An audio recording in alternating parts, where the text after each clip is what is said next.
What is one thing people misunderstand about surfing culture? That it all began in the West.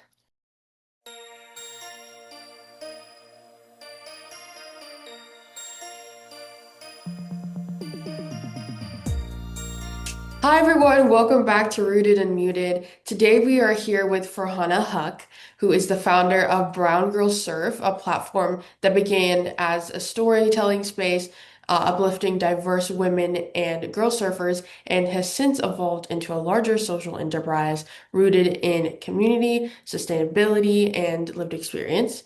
She's the daughter of immigrant parents from Pakistan and Bangladesh. Farhana's work intersects surf culture, environmental consciousness and storytelling, and from empowering women through her earlier nonprofit work to building a plastic-free skincare and hair care line inspired by life in the water. Her journey reflects what it looks like to keep evolving while staying rooted in purpose. Thank you, Farhana, for joining us. Thank you. It's great to be here. We're gonna first start off with our rapid fire questions. What word to describe Brown Girl Surf? Trailblazing. A place that changed you. Morocco. Morocco, that's a beautiful place. Sunrise surf or sunset surf? I'd have to say sunrise. I like early mornings. One thing that always grounds you. Definitely writing. I love writing. Yeah. A word that defines this season of your life. Blossoming. Hmm. What is one thing people misunderstand about surfing culture? That it all began in the West. Hmm. One word to describe what brown girl surf has become. Honest. Great. Take us back to the beginning. What was it Mhm. like growing up as the daughter of immigrant parents from Pakistan, Bangladesh? And how did those experiences and early experiences in your life, like how did it shape in how you saw yourself and then your place in the world? Well, I think being the child of immigrants, I feel like I had like traditional parents in a sense that they were conservative in certain ways and they were also really curious. I grew up on the Jersey Shore on the East Coast and um I remember spending a lot of time in nature and my dad was very crafty, he built us a tree house and I was always playing in the tree house and he would take us fishing to the local stream, and he loved fish as a Bengali, as you can imagine. Um, and I remember like my brother and I would like dig worms out of the yard in preparation for going fishing. We had like a vegetable garden outside of our house. We grew like bangan and kaddu and cucumbers and tomatoes and all of these different vegetables. So I was really fortunate to have parents that were connected to nature and that enabled like a lot of experiences for me to grow up in nature. I think being in a predominantly it was a very homogenous neighborhood area that I grew up in New Jersey and pretty much was like the only brown kid in the school and so definitely had challenges like any, children of immigrant family would that's not brought up in like a diverse space. So I remember like when I was in junior high school, I had my lunch tray and I was going to sit down and this kid who used to bully me, he looked at me and he was like, "Hey, Hindu, go back to Bangladesh." And it was just like the most ridiculous thing, but like as a sixth, seventh grader, with no one there to like stand up for me, I was like there with my tray and just kind of like, okay, well, I'm not wanted, like where am I supposed to sit now? So I did have like those experiences. And I think it definitely made me feel like, okay, I don't fit in, like I'm not supposed to be here.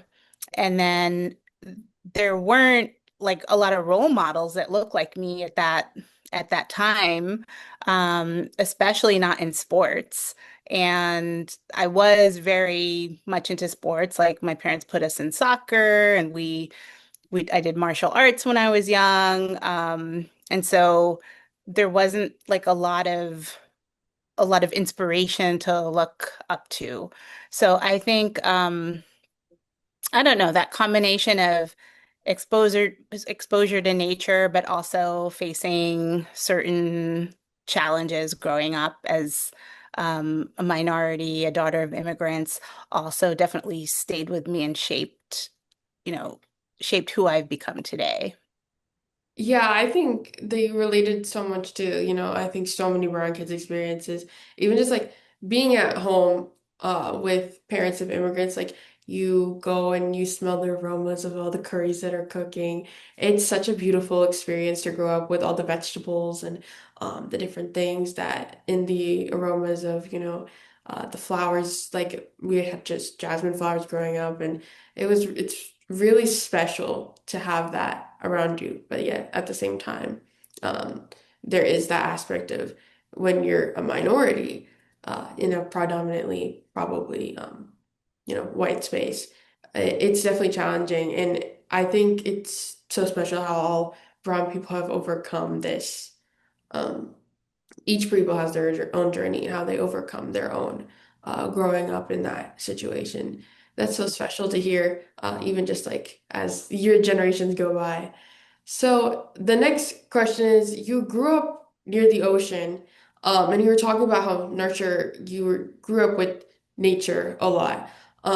But surfing didn't feel like initially like a space that was meant for girls like you. What did it mean personally and also culturally to eventually claim that space for yourself? I mean, I think I feel like when we talk about claiming spaces for oneself, I think for me, it meant a lot of humility and also like respect for lineage. Like I'm big on that. It's like where do things come from?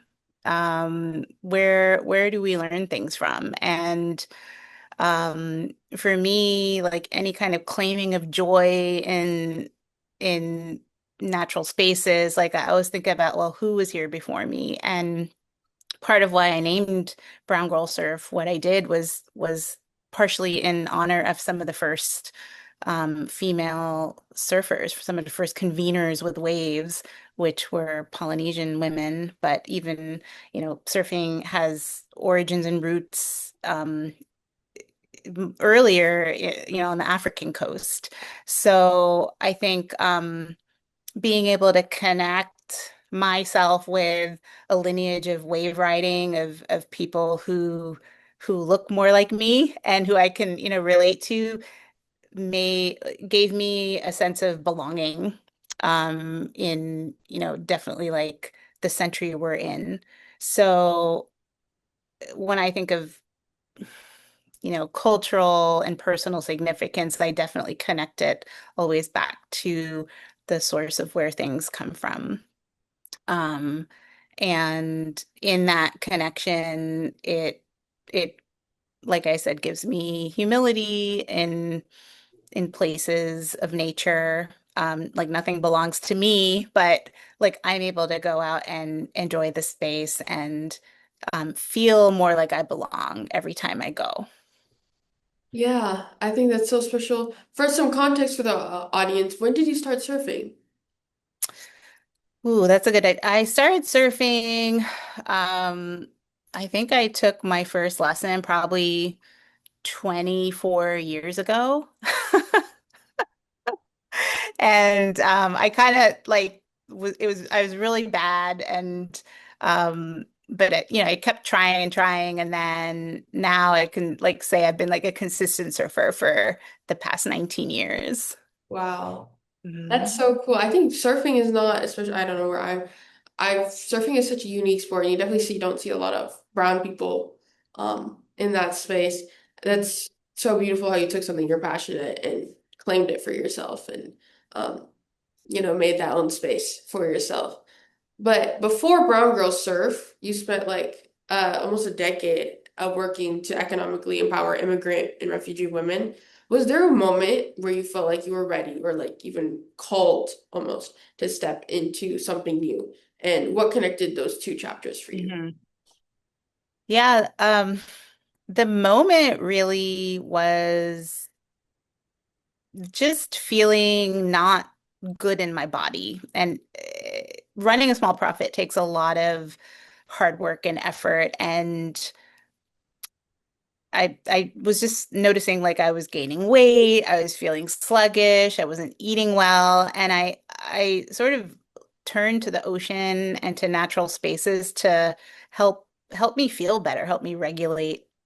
And there did come a point in time where the nonprofit was really at its height, and um, we were raising a lot of money, we were getting a lot of attention, we were building innovative programs for the community, and I just felt like totally depleted. And I told my board, not my surfboard, my my governing board, I said, I need a break. I really want to go to Central America for 3 weeks and do the surf camp and just really, really, put my focus on it and really learn to surf properly. And they said, "Yeah, go.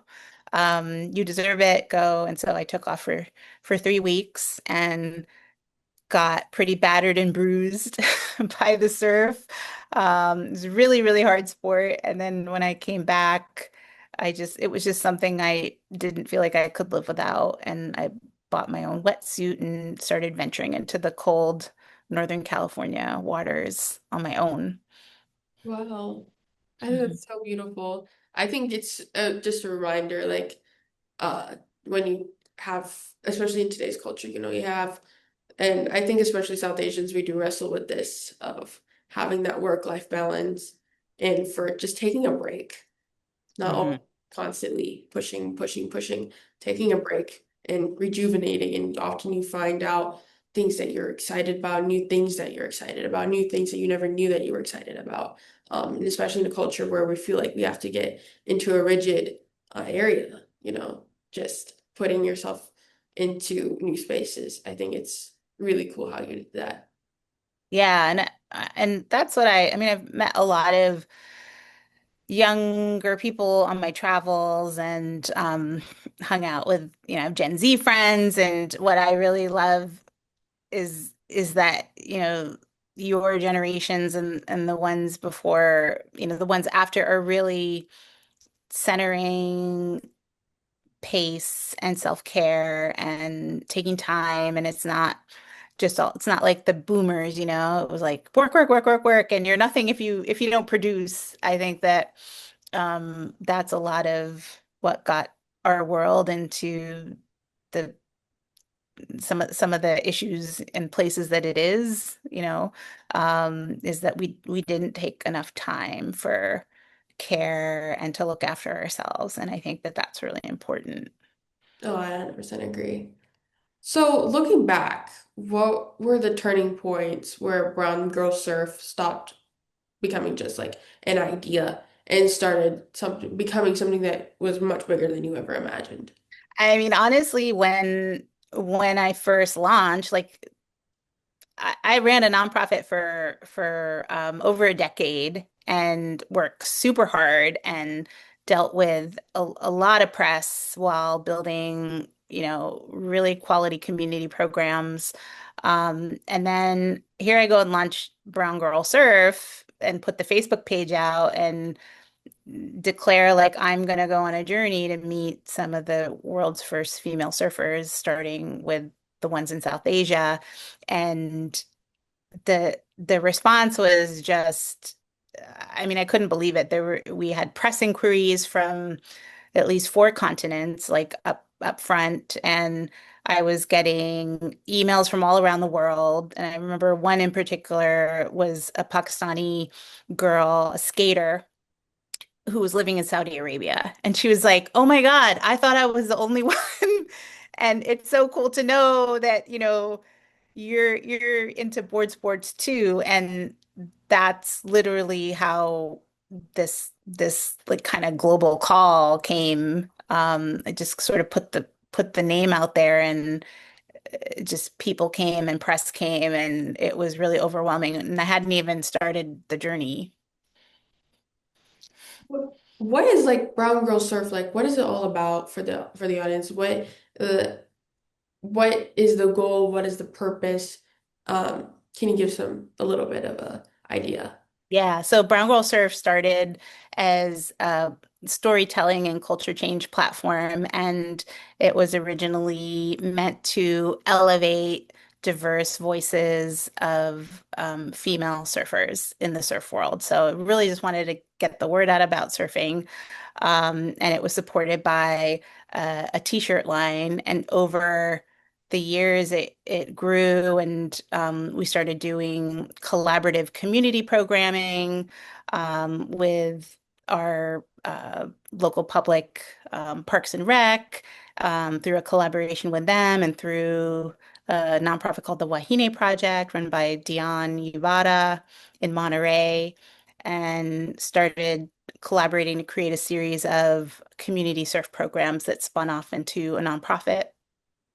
And now Brown Girl Surf's evolution is to basically build um, solutions to surfers who are facing issues with their skin and hair. So super dry skin, super dry hair from surfing in the form of a social enterprise that economically gives work and uplifts women's livelihoods. Wow. That's so cool. Like it's so important and so great that we are using, that you're using your resources and using to uplift other women and to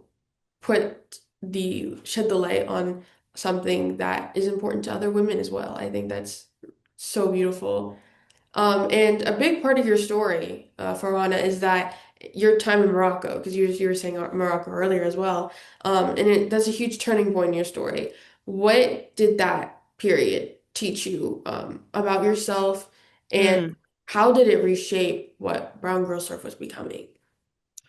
Yeah, I mean, two things were what it taught me is just, really the importance of fluidity, of community, of collaboration. It's such a I was living in a very small fishing village on the southwest coast, and you can't escape people. Like you're all put together in a village, and being locked down there. I was locked down there for 19 months almost during COVID, and I feel like here in the West, people curate their persona and they have like a personal brand, and there's a certain image you want to put forward. But when you're living in a small village, you really can't escape people, and they see all sides of you all the time, because you're sort of living on top of each other. So I think you learn to deal with conflict, and you learn to look at people face to face and resolve things. And oftentimes it can be done in like a communal way, where, people are doing it collectively. And I think here in the West, it's people hide behind lawyers, and it's, it's super litigious, and there's just like a different culture of resolving conflict. So Morocco really taught me um, that different way of living in a more fluid and definitely embodied and collective way. Um, and then the second thing was obviously it inspired a um, whole, whole different evolution for Brown Girl Surf. Like I remember looking in the mirror one day, and my hair was bleached blonde. I'd been in the sun, and my skin was totally dry. I felt like leather, and I couldn't find good products that would hydrate my skin or hair. And so that kind of put me on the quest to figure out, well, is there something out there that I could make that would actually solve the problem I have? And yeah, so Morocco had a couple of different, well, it had a lot of impacts on me, but those were one was like culturally how it shaped me, and one was more like how did it inspire brown girl surf. Yeah, that's so cool. Morocco is obviously a beautiful place and um, absolutely gorgeous. But when you were talking about how it affected your skin and your hair, and you noticed that impact that the sun had and salt and surfing had on your skin and hair, and not finding like products that truly worked. Hmm. Uh, did that feel like did that experience felt like make it feel like you were responsible for solving that issue?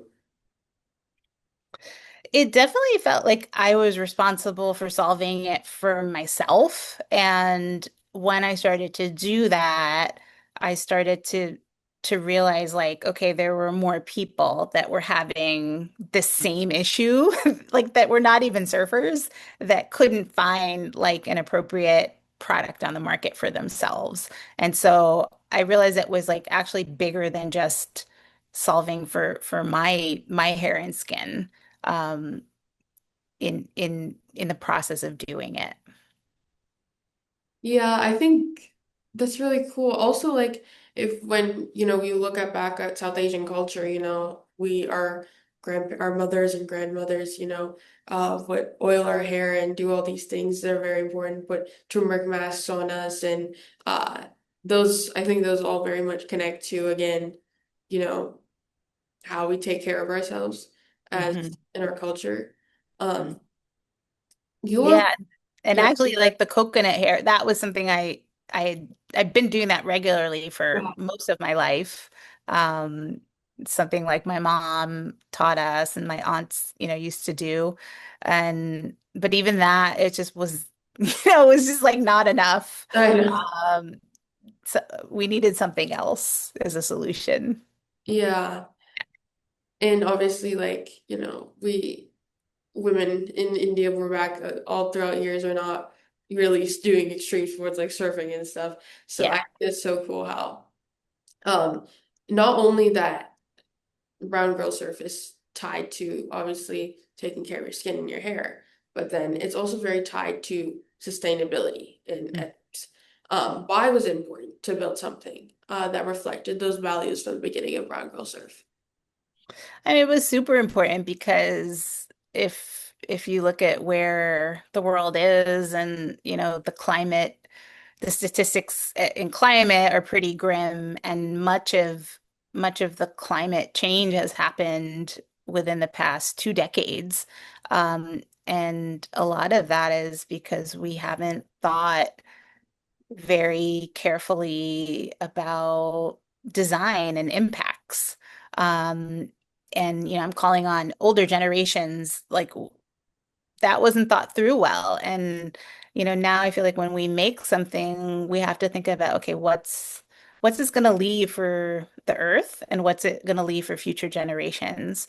Um, so bringing in sustainability and plastic-free concepts and biodegradability um, is really important to the future. And I feel like in my philosophy, and I've traveled a lot, obviously as a solo traveler around the world, but I feel like we are traveling through this earth and we're just here for a certain finite amount of time, and we should do our best to treat it as if we were traveling and visiting someone's home, some a home that's not ours forever. So we come and, we make a life, we hopefully enjoy, go through everything life d dishes to us, but in the end, try to leave the place where you stayed a little bit better than how you came to it.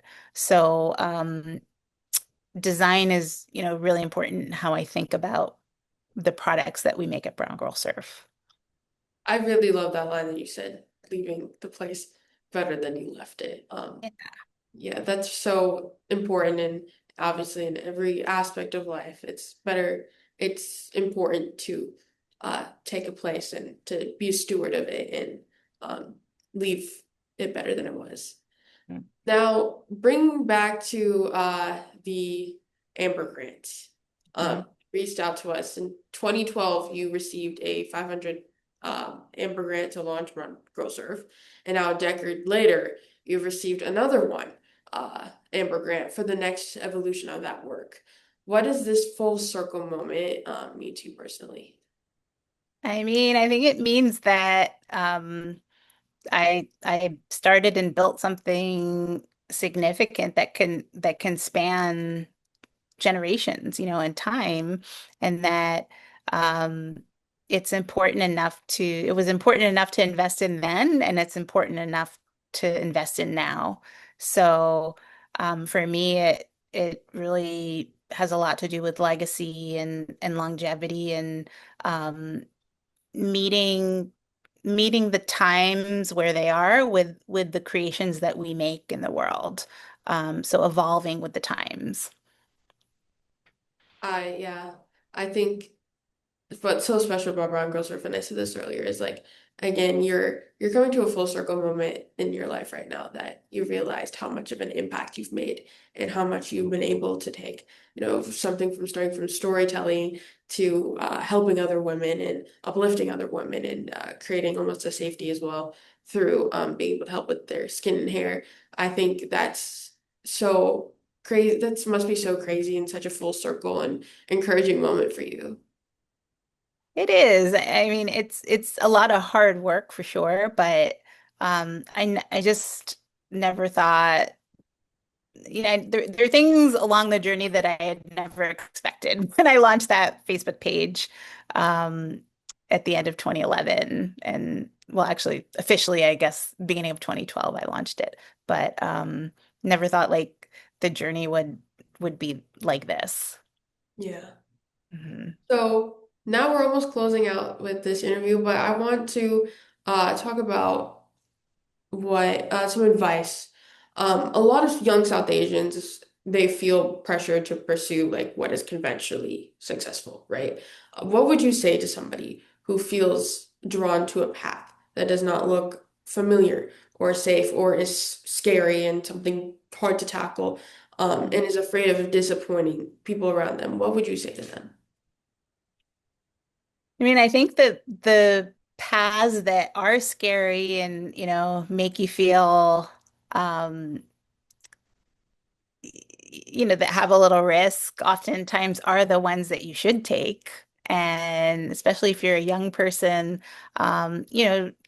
seek out the new pathways because, like with Brown Girl Surf, there was hardly any representation in surfing of people that looked like me when I started Brown Girl Surf in 2011. And today, I mean, there's so many more diverse folks like who surf. So you never know like what your actions can open up and what they can inspire.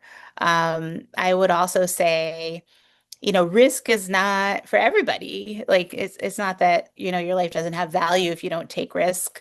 But some people have more of a threshold for risk and they can take it. And make sure you have a plan B. Like when I started both of my ventures, I always had like my foot in a consulting job or, doing contract work, and I was like building the idea on the side. So like don't go like all in, but definitely have some solid footing as you like move towards something that feels scary. Yeah, it's all about baby steps and taking things one at a time, and having that belief in yourself. Mhm. So important. Once you believe in yourself, I feel like you can achieve anything, really. So, thank you so much. Farhana's Huq story is not just about surfing, beauty, or entrepreneurship. It's about what becomes possible when someone allows their life to evolve without abandoning the values that are underneath it. And through Brown Girl Surf, Farhana, you've built something that it's personal and collective and rooted in identity, but it's always evolving, like you were saying. Um, and for young South Asians trying to find their places in spaces that may not have been built with them in mind, your journey is such a reminder that belonging doesn't always have to come from just fitting in. It means making your own space and uh, creating the thing that you once could not find. Thank you so much, Farhana, for joining us. I really appreciated all the input that you had to have. Thank you for having me. Really appreciate the time and your work on this. Thank you, everyone, for joining us on Rooted Unmuted, and we will see you guys next time.